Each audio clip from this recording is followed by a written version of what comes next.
کے لیے میں انہیں ویلکم کرتا ہوں, استقبال کرتا ہوں, خوش آمدید کرتا ہوں اور انہیں سیلوٹ پیش کرتا ہوں کہ اسلام کا جو طریقہ تھا اس طریقے کو اپناتے ہوئے آپ نے اپنی شرکت درج کرائی اور جہاں تک آپ آنسو لوگوں کا پوچھ سکتے تھے پوچھنے میں آپ نے بڑا کردار ادا کیا. آپ کو شہر لکھنؤ سیلوٹ کرتا ہے, آپ جیسے ہونہار لوگوں کا استقبال ہے اور ہم دعا ہیں کہ اللہ تعالیٰ خوب بلندی دے, خوب کامیابی دے, خوب صحت تندرستی دے اور شعراء کرام کی خدمت جس انداز سے کرتے ہیں, ادیبوں کی خدمت اور ادب نواز لوگوں کی خدمت جس طریقے سے آپ کرتے ہیں وہ سلسلہ آپ کا ایسے ہی جاری و ساری رہے.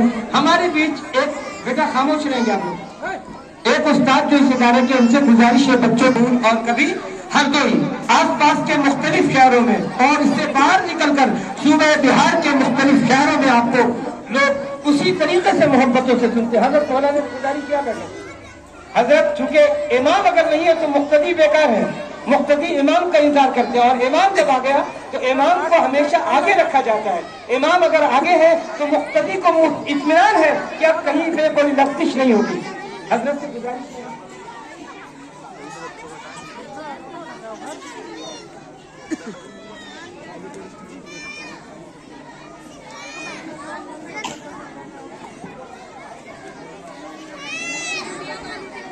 آئیے دوستو, اسی طریقے سے ہمارے بھی حضرت مولانا مفتی رحمت اللہ ندوی صاحب دامت برکاتہم العالیہ, استاد تفسیر و ادب دارالعلوم ندوۃ العلماء لکھنؤ تشریف لا چکے ہیں. میں ان کا بھی استقبال کرتا ہوں, خیر مقدم کرتا ہوں. تو جناب فرقان صاحب کے بارے میں بتا رہا تھا کہ ہمارے سیاسی قائدین کو, سیاسی لیڈران کو عوام سے جوڑنے کا ایک اہم کام جو اس وقت ہو رہا ہے الحمدللہ وہ آپ کر رہے ہیں تاکہ ہم سب کو حوصلہ مل جائے اور ہم اپنی بات ایوان اقتدار تک پہنچا سکیں, حکمران وقت تک پہنچا سکیں, سانسد تک. بلکہ ہماری سانسد جو ہے, ہماری لوک سبھا جو ہے یا ہماری وزان سبھا جو ہے وہاں تک ہماری بات کیسے پہنچے تو لوگ آپ کے ذریعے سے حکمران وقت تک پہنچتے ہیں اور ملت کے کاموں میں آپ بڑھ چڑھ کے حصہ لیتے ہیں. ہمارے درمیان آپ تشریف لائے, میں آپ کا استقبال کرتا ہوں, خیر مقدم کرتا ہوں. ایک بہت ہی محترم نام ہمارے بیچ موجود ہے, زہا جیولرز کے مالک عالی جناب عزت مآب حاجی اعجاز صاحب, جو کہ صحافتی خدمات انجام دینے والی ایک تنظیم ہے. اس تنظیم کے راشٹری نائب صدر بھی ہیں یعنی وائس پریزیڈنٹ بھی ہیں. اور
يسمعون فيها لغوا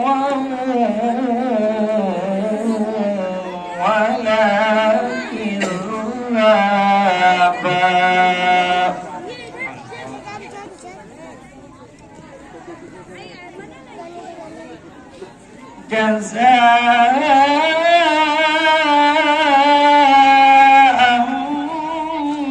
من ربك عطاء حسابا رب السماوات والأرض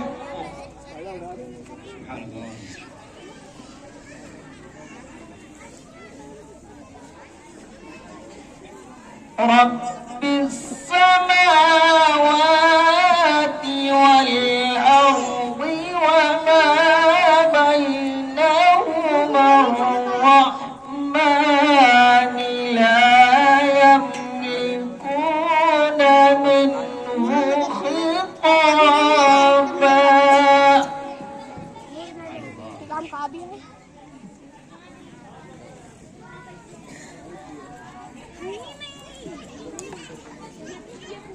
يوم يقوم الروح والملائكة صفا لا يتكلمون إلا من أذن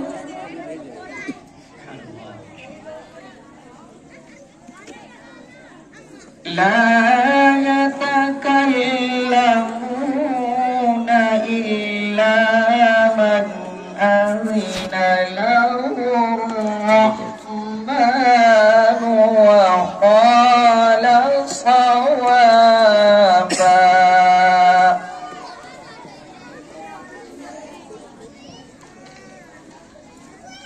ذلك اليوم الحق فمن شاء اتخذ إلى ربه مآبا سبحان الله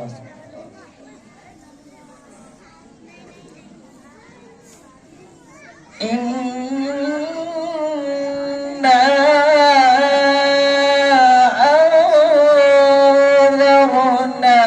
أنذرناكم عذابا قريبا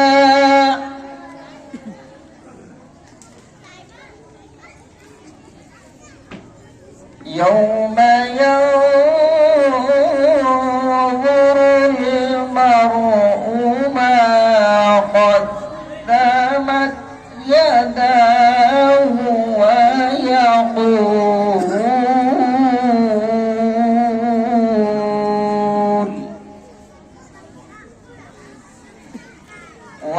ويقول الكافر يا ليتني كنت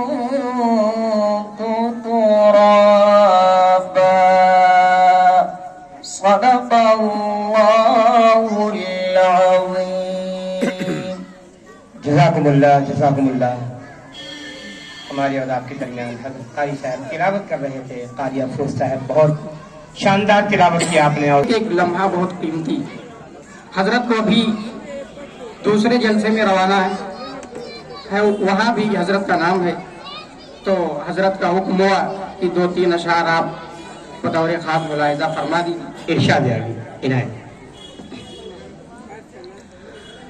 اے میرے مولا مولا اے میرے مولا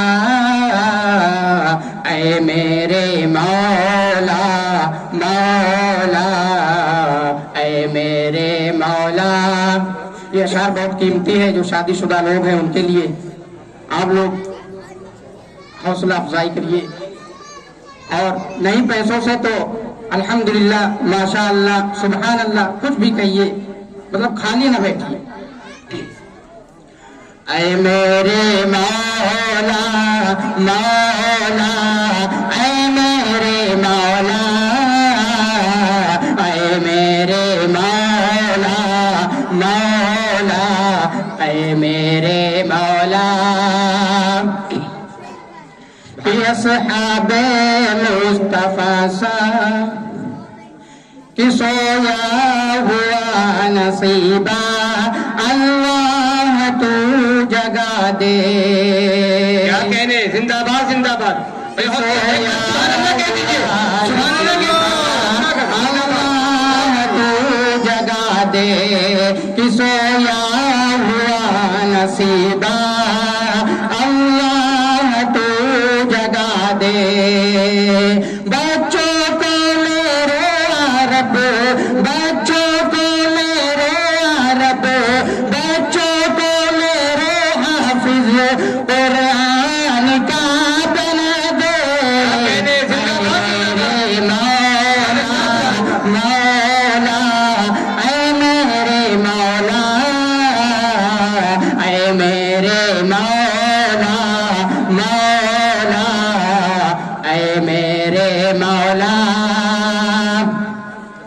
قاری سید صاحب فیصل صاحب ارشاد علی. کہ اے میرے مولا، مولا اے میرے مولا،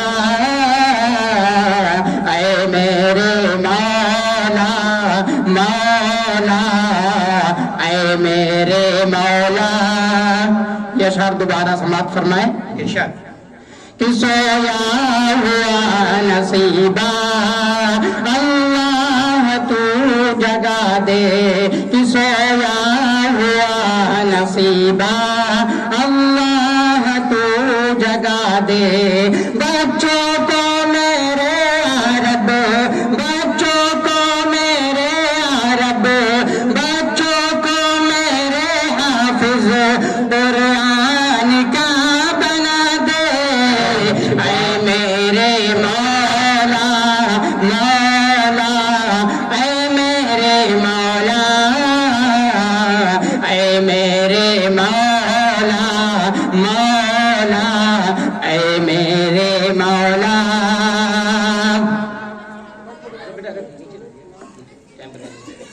کہ اصحاب مصطفیٰ سا ہم کو کمال دے دے. حضرت مولانا آفتاب صاحب کی طرف سے یہ اشعار، یہ مقطع بطور خاص ملاحظہ فرمائیں. ارشاد.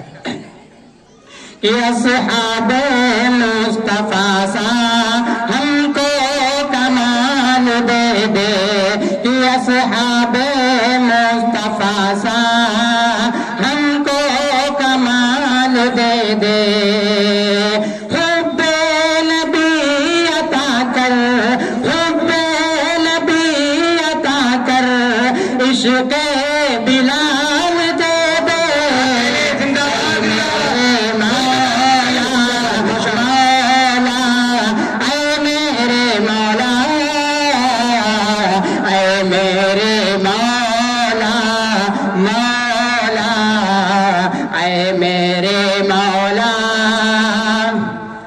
کہ اصحاب مصطفیٰ سا ہم کو کمال دے دے.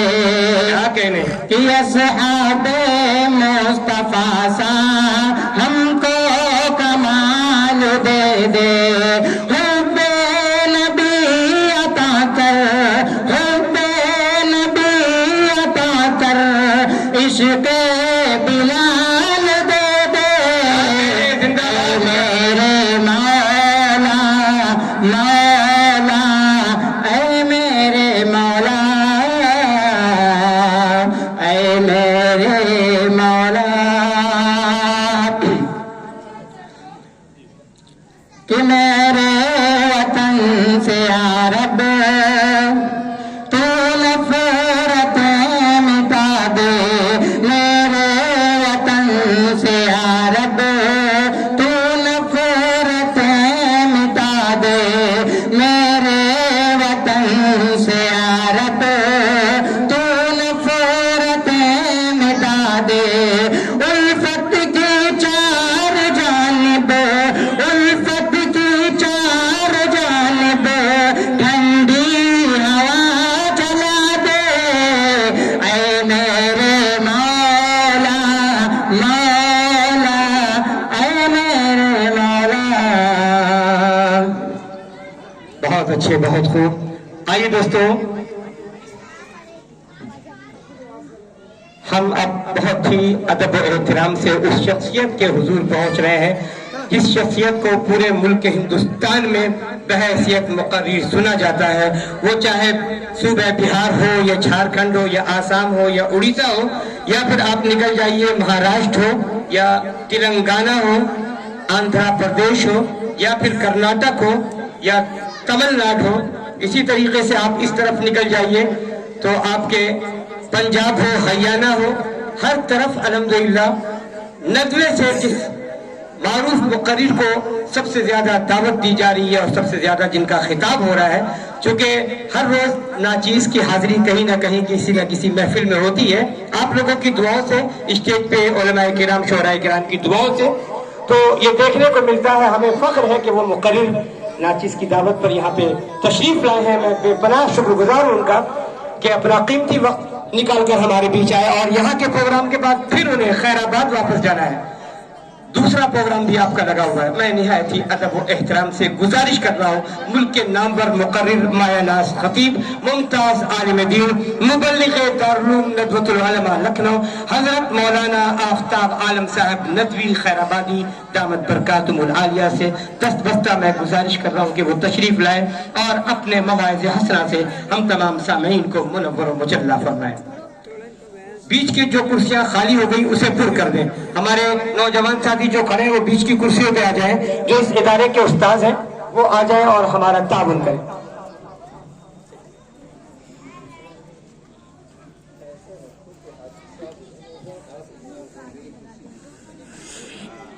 والسلام على رسوله الكريم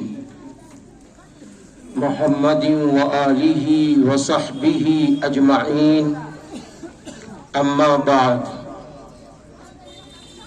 قال الله عز وجل: أعوذ بالله من الشيطان الرجيم، ما آتاكم الرسول فخذوه وما نهاكم عنه فانتهوا، وقال الله تبارك وتعالى: إنا نحن نزلنا الذكر وَإِنَّا لَهُ لَحَافِظُونَ صدق الله العظيم۔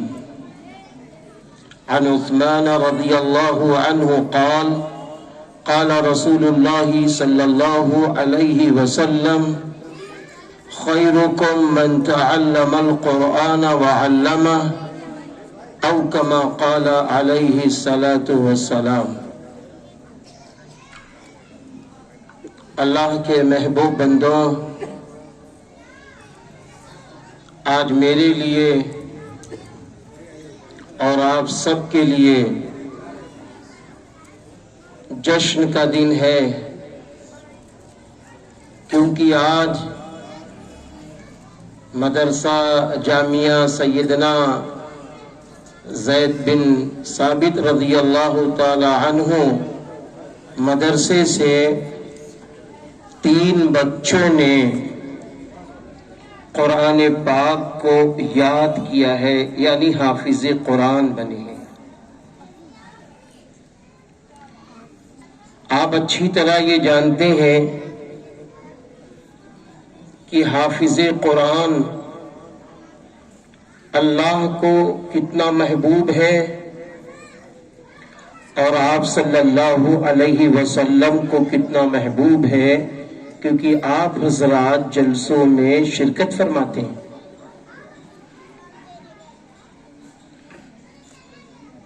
حضرت محمد عربی صلی اللہ علیہ وسلم کا ارشاد گرامی ہے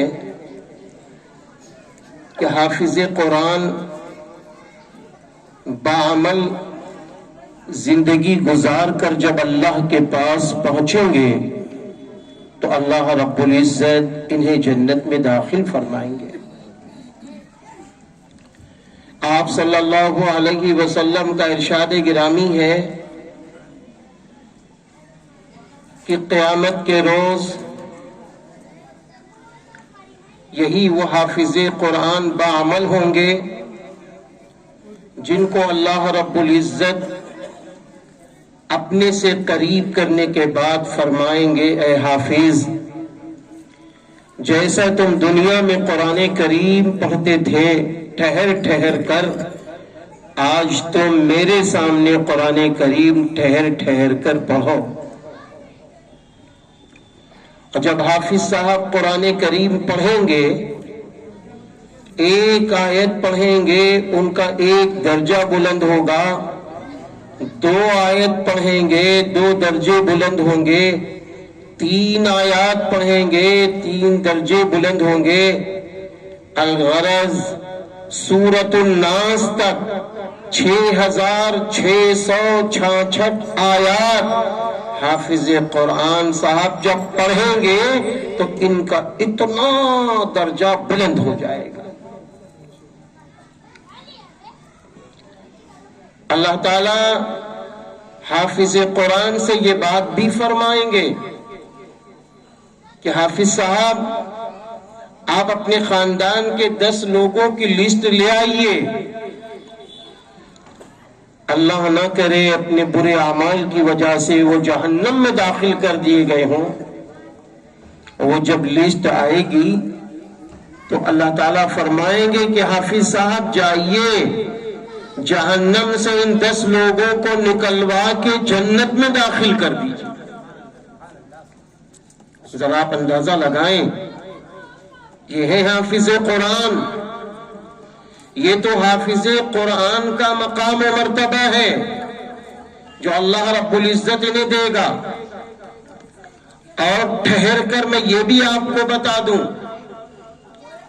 کہ یہ ساری خوشیاں جب مل رہی ہوں گی حافظ قرآن کو، حافظ قرآن کی اماں کو، حافظ قرآن کے ابا کو، تو معلوم ہے حضرت آدم علیہ السلام سے لے کر حضرت محمد عربی صلی اللہ علیہ وسلم کے ذات گرامی تک اور آپ کی امت اور حضرات صحابہ کرام رضی اللہ عنہم اجمعین اور خلفائے راشدین حضرت ابو بکر صدیق رضی اللہ عنہ، حضرت عمر فاروق رضی اللہ عنہ، حضرت عثمان غنی رضی اللہ عنہ، حضرت علی کرم اللہ وجہ رضی اللہ عنہ، حضرت حسن رضی اللہ عنہ، حضرت حسین رضی اللہ عنہ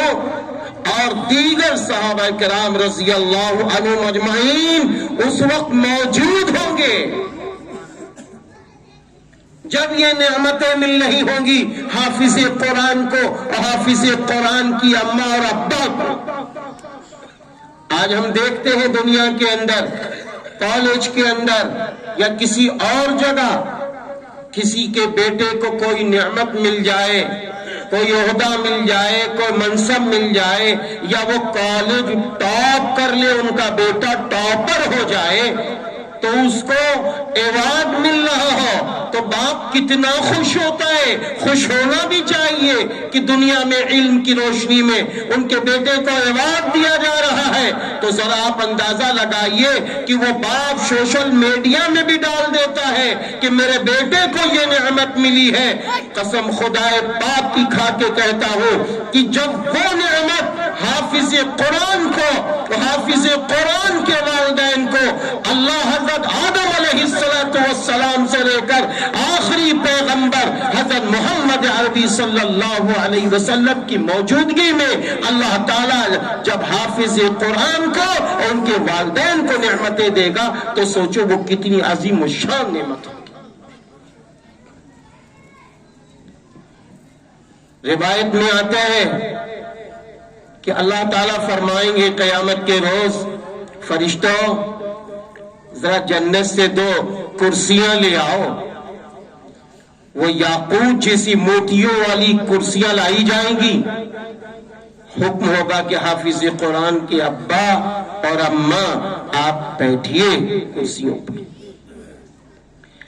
حکم ہوگا کہ فرشتوں جنت سے 2 جوڑے لے آؤ۔ حافظ قرآن کے ماں باپ کو جوڑے کپڑے کے پیش کیے جائیں گے کہ پہنو، اور پھر اللہ تعالیٰ کی طرف سے جو سب سے بڑا استقبال حافظ قرآن کے ماں باپ کو ہوگا وہ یہ ہوگا، اللہ رب العزت جنت سے نور والا تاج جو بڑا روشن و چمکدار، سورج سے بھی زیادہ روشن و چمکدار ہوگا، وہ تاج اللہ تعالیٰ منگوائے گا، اور منگانے کے بعد اللہ تعالیٰ حافظ قرآن کے ماں باپ کی تاج پوشی کرے گا۔ آپ اندازہ تو لگائیں کتنی عظیم الشان نعمت ہے، کتنی بڑی نعمت ہے۔ اب یہ نعمت حافظ قرآن اور ان کے ماں باپ کو جو مل رہی ہے، اس کا ذریعہ کون ہے؟ یہ دینی مدرسے۔ اس کا ذریعہ کون ہے؟ یہ مسجدوں کے اندر مکتب ہے۔ آج آپ اندازہ لگائیں کہ وہ مدرسہ جس کے بانی و ناظم حضرت مولانا محمد علی جوہر صاحب ندوی صاحب ہیں، جنہوں نے ابھی یہ بات بتائی کہ آج الحمدللہ 25 سے 30 اور 35 کے آس پاس طلبہ الحمدللہ دارالاقامہ میں، اور جو شہر لکھنؤ کے طلبہ آتے ہیں ان کی ایک بڑی تعداد، جو شعبہ حفظ بھی جہاں قائم ہے، جہاں ناظرے کی بھی تعلیم ہوتی ہے، جہاں پرائمری درجات بھی۔ اب اندازہ لگائیں کہ ایک عالم کے لیے یہ کتنی بڑی بات ہے کہ ان 30 بچوں کو ناشتہ کرانا، ان کے کھانے کا انتظام کرنا، ان کے لائٹ کا انتظام کرنا، اور اللہ نہ کرے ان میں سے کوئی بیمار پڑے تو ان کی بیماری میں بھی رقم لگانا، یہ کتنی بڑی بات ہے آج کے دیش میں۔ لیکن آج ہمارا ذہن اس طرف نہیں جاتا ہے، ہمارا اور آپ کا ذہن جانا چاہیے۔ میں تو یہاں تک کہتا ہوں کہ اپنی رقموں سے، اپنی کمائی سے 0%، 1% یہ مدرسوں میں جانا چاہیے، کیونکہ یہ مدرسہ اسلام کے قلعے ہیں، یہ اسلام کے پاور ہاؤس ہیں۔ یہ وہی مدرسے ہیں جن مدرسوں کے اساتذہ ہمارے اور آپ کے بچوں کا قرآن پاک درست کراتے ہیں، تجوید میں قرآن پڑھواتے ہیں، مخارج کے ساتھ قرآن پڑھاتے ہیں۔ کیوں؟ اس لیے کہ قرآن کریم جس طرح پڑھنے کا حکم ہے اس طرح اگر قرآن نہ پڑھا جائے تو پڑھنے والے کے لیے وہ قرآن مصیبت بن جاتا ہے۔ ایک صاحب ہیں قرآن کریم پڑھتے ہیں، انہوں نے قاری صاحب سے قرآن کا پڑھنا نہیں سیکھا، جن کو تجوید آتی ہو، مخارج سے قرآن پڑھاتے ہو، ان سے انہوں نے قرآن کا پڑھنا نہیں سیکھا۔ ایسے ہی قرآن پاک پڑھنا سیکھ لیا۔ ایک روز کیا ہوا، امام صاحب نہیں ہے، انہوں نے نماز پڑھا دی۔ جب نماز پڑھائی تو ایک قاری صاحب آ گئے، وہ عالم بھی تھے، قاری بھی تھے۔ انہوں نے جب ان کے پیچھے نماز پڑھی تو سلام پھیرنے کے بعد انہوں نے امام صاحب کو اکیلے میں بلایا، فرمایا دیکھو یا تو آپ اعلان کر دیجئے یا میں اعلان کر دوں۔ کہا کیسا؟ کہا نماز کسی کی ہوئی ہی نہیں ہے۔ اللہ اکبر۔ کیوں؟ میں رکعت بھول گیا ہوں؟ نہیں۔ رکوع زیادہ ہو گئے؟ نہیں۔ سجدے کم ہو گئے؟ نہیں۔ تو پھر نماز کیوں نہیں ہوئی؟ فرمایا آپ نے جو قرآن پڑھا ہے اس قرآن کے پڑھنے میں لہنے جلی کی ایک غلطی نہیں بلکہ 20 غلطیاں آپ نے کی ہیں، لہنے خفی کی غلطیاں آپ نے کی ہیں۔ اور یاد رکھنا لہنے جلی کسے کہتے ہیں؟ لہنے جلی کی تعریف یہ ہے کہ جہاں سین پڑھنا ہو وہاں زا پڑھ دیا جائے، جہاں جیم پڑھنا ہو وہاں زا پڑھ دیا جائے، جہاں عین پڑھنا ہو وہاں الف پڑھ دیا جائے۔ ایسی غلطیاں اگر نماز میں ہو جائیں گی تو نماز فاسد ہو جائے گی، نماز فاسد ہو جائے گی۔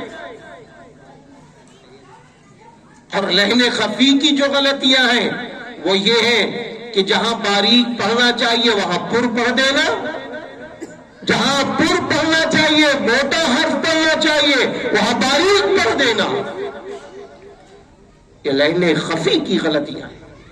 تو الغرض کہنے کا مقصد یہ ہے کہ اے غیور مسلمانوں، یہ مدرسے آپ کے بچوں کو قرآن کا پڑھنا سکھاتے ہیں، اور آپ کو یہ معلوم ہونا چاہیے کہ رسول اللہ صلی اللہ علیہ وسلم نے ارشاد فرمایا کہ جب کوئی شخص قرآن پاک کا ایک حرف پڑھتا ہے تو اس کو 10 نیکیاں ملتی۔ آپ نے فرمایا الف لام میم، یہ ایک حرف نہیں ہے، یہ 3 حروف ہیں، الف الگ ہے، لام الگ ہے، میم الگ ہے، تو پتہ یہ چلا یہ 3 حروف جس شخص نے پڑھا تو اس کو 30 نیکیاں ملی۔ اب حروف کے پڑھنے کی بات ہے، حرف کیسے نکالا جائے اس کا پورا ضابطہ تجوید کی کتابوں میں موجود ہے۔ کہاں سے سین نکلے گا، کہاں سے الف نکلے گا، کہاں سے واو نکلے گا، کہاں سے قاف نکلے گا، کہاں سے کاف نکلے گا۔ تو یہ مدرسے ہمارے اور آپ کے بچوں کو قرآن پاک کا اچھا پڑھنا سکھاتے ہیں۔ اور بڑی بات بتا دوں، بہت بڑی آخر کی بات بتا دوں، بہت لمبی مجھے تقریر نہیں کرنی، ہمارے اور آپ کے بچوں کو یہ مدرسے والے جنازے کی دعائیں یاد کراتے ہیں۔ ہمارے اور آپ کے بچوں کو جنازے کی دعائیں یاد کراتے ہیں۔ ہمیں یاد ہے حضرت مولانا حبیب احمد صاحب باندوی دامت برکاتہم نے ایک تقریر میں یہ واقعہ بیان کیا کہ میرے والد محترم کون حضرت مولانا قاری صدیق احمد صاحب باندوی رحمت اللہ علیہ ایک جنازے کی نماز میں تشریف لائے۔ آپ نماز جنازہ جب پڑھانے چلے تو آپ نے دیکھا 4 نوجوان ہٹے کٹے بڑے اچھے شکل صورت کے کھڑے ہوئے ہیں، وہ نماز جنازہ نہیں پڑھ رہے ہیں۔ جب نماز جنازہ قاری صدیق صاحب رحمت اللہ علیہ نے پڑھا دیا تو پڑھانے کے بعد آپ ان جوانوں کے قریب ہوئے، ان کا یوں ہاتھ پکڑا اور پکڑنے کے بعد کہنے لگے ارے کیا تم مسلمان نہیں ہو؟ تم مسلمان ہو نا؟ اگر مسلمان ہو تو تم کو نماز جنازہ پڑھنی چاہیے۔ بڑے افسوس کے ساتھ فوراً ان کے تو سر تو جھک گئے، لیکن جو قریب کے لوگ تھے کہنے لگے حضرت یہ 4 بیٹے جو مرحوم ہیں ان کے ہیں، یہ ان کے بیٹے ہیں، یہ ان کے بیٹے ہیں۔ کہاں سے آپ آئے ہیں؟ ملک ہندوستان سے نہیں، یہ دوسرے ممالک میں تھے۔ ابا کا جنازہ، ابا کی موت سن کر یہ دوسرے ملک سے چلے آئے محبت میں، لیکن یہ توفیق نہ ہوئی کہ یہ نماز جنازہ پڑھ لیتے۔ نماز جنازہ مشابہ نماز ہے، اصلاً دعا ہے۔ افسوس کے ساتھ کہنا پڑتا ہے کہ میں نے اپنے ہی یہاں ایک بار نماز میں تاخیر ہو رہی تھی تو اس میں نے کہا بھائی دیکھو ایسا ہے جن کو جنازے کی دعا یاد ہے بالغ والی تو وہ ہاتھ اٹھا دے۔ تقریباً 300 سے 350 کا مجمع تھا، 7 یا 8 لوگوں کے ہاتھ اٹھے تھے، 7 یا 8 لوگوں کے ہاتھ اٹھے تھے کہ ہاں ہم کو جنازے کی دعا یاد ہے۔ اور جن کے ہاتھ نہیں اٹھے تھے ان میں مرحوم کا ایک بیٹا بھی تھا جس نے ہاتھ نہیں اٹھایا تھا۔ کون ہے یہ کروڑ پتی کا جنازہ رکھا ہوا ہے، فکر نہ کی، توجہ نہ دی، اعلیٰ سے اعلیٰ ڈگری ڈاکٹر انجینئر پروفیسر بنانے میں انہوں نے اپنی محنت صرف کی۔ کیا ڈاکٹر بنانا منع ہے؟ نہیں۔ کیا انجینئر بنانا منع ہے؟ نہیں۔ کیا پروفیسر بنانا منع ہے؟ نہیں۔ ارے کیا سیاسی سرگرمیوں میں حصہ لینا منع ہے؟ نہیں۔ کیا آپ اپنے بیٹے کو بزنس کی تعلیم دلا سکتے ہیں؟ کیا اسلام اجازت دیتا ہے؟ ہاں، بات یہ نہیں ہے کہ آپ ڈاکٹر نہ بنائیے، آپ انجینئر نہ بنائیے، آپ پروفیسر نہ بنائیے، آپ اپنے بچوں کو ڈاکٹر بنائیے، انجینئر بنائیے، پروفیسر بنائیے، سیاسی رہنما بنائیے، ڈی ایم او کپتان بنائیے، لیکن پہلے ایمان والا بنا لیجئے، پہلے مسلمان بنا لیجئے۔ سبحان اللہ، سبحان اللہ۔ کیونکہ مطالبہ اللہ کا یہی ہے، اللہ کا مطالبہ ہے۔ نکاح ہو رہا ہے، نکاح ہو رہا ہے، قاضی صاحب قرآن پاک کی آیت پڑھتے ہیں، یا ایھا الذین آمنوا اتقوا اللہ حق تقاته ولا تموتن الا وانتم مسلمون۔ ایمان والو، اللہ سے ڈرو جیسا کہ اس سے ڈرنے کا حق ہے، تم مت مرنا مسلم کے حیثیت سے۔ پہلا مطالبہ یہی ہے۔ یہ کیوں سنایا جا رہا ہے نکاح کے موقع پر؟ کیوں سنایا جا رہا ہے نکاح کے موقع پر؟ اس لیے کہ نکاح ہونے کے بعد ایک خاندان وجود میں آ رہا ہے، نکاح ہونے کے بعد ایک پریوار وجود میں آ رہا ہے، نکاح ہونے کے بعد انشاءاللہ چند ماہ کے بعد اللہ تعالیٰ اسی لڑکی کو انشاءاللہ ماں بنا دے گا اور اسی دولہا کو اللہ انشاءاللہ باپ بنا دے گا۔ ایک خاندان وجود میں آ رہا ہے۔ اللہ اس وقت اس لیے کہلا رہا ہے، میرے محبوب نبی صلی اللہ علیہ وسلم نے ان آیات کا انتخاب فرمایا ہے کہ اے دولہا صاحب، تمہیں خود بھی مسلم بن کر رہنا ہے اور مومن بن کر رہنا ہے، اور اپنی نسل کو، جو تم کو اللہ بیٹی دے، جو تم کو اللہ بیٹا دے، ان کو بھی تمہیں مسلمان بنا کر رہنا ہے۔ یہ ہماری آپ کی ذمہ داری ہے، یہ ہمارا اور آپ کا پہلا حق ہے۔ آج ہم آپ یہ کہتے ہیں مولانا آپ سے کیا مطلب، میرا بیٹا ہے، ہم اسے پڑھائیں یا نہ پڑھائیں؟ نہیں، مطلب ہے، مطلب ہے۔ اس لیے کہ اگر آج آپ اپنے بیٹے کو ایمان والا نہیں بنا رہے ہیں، آج اگر آپ اپنے بیٹے کو اسلام کی تعلیم نہیں دے رہے ہیں، اور اس تعلیم کے بعد اگر آپ ایجوکیشن میں اپنا بیٹا نہیں لا رہے ہیں، تو یہ کل ببول کا کانٹا بنے گا، یہ سماج کے لیے اژدہا بنے گا، یہ سماج کے لیے مصیبت بن جائے گا، یہ سماج کے اچھے انسانوں کا جینا مشکل کر دے گا۔ اس لیے ہماری ذمہ داری ہے کہ ہم اپنے پڑوس پر نظر رکھیں۔ ایک صاحب اپنی خطاب میں بڑی پیاری بات فرما گئے، کہنے لگے لوگوں اگر چاہتے ہو آپ کی نسلیں دیندار بن کر رہے، آپ کے گھر میں علمی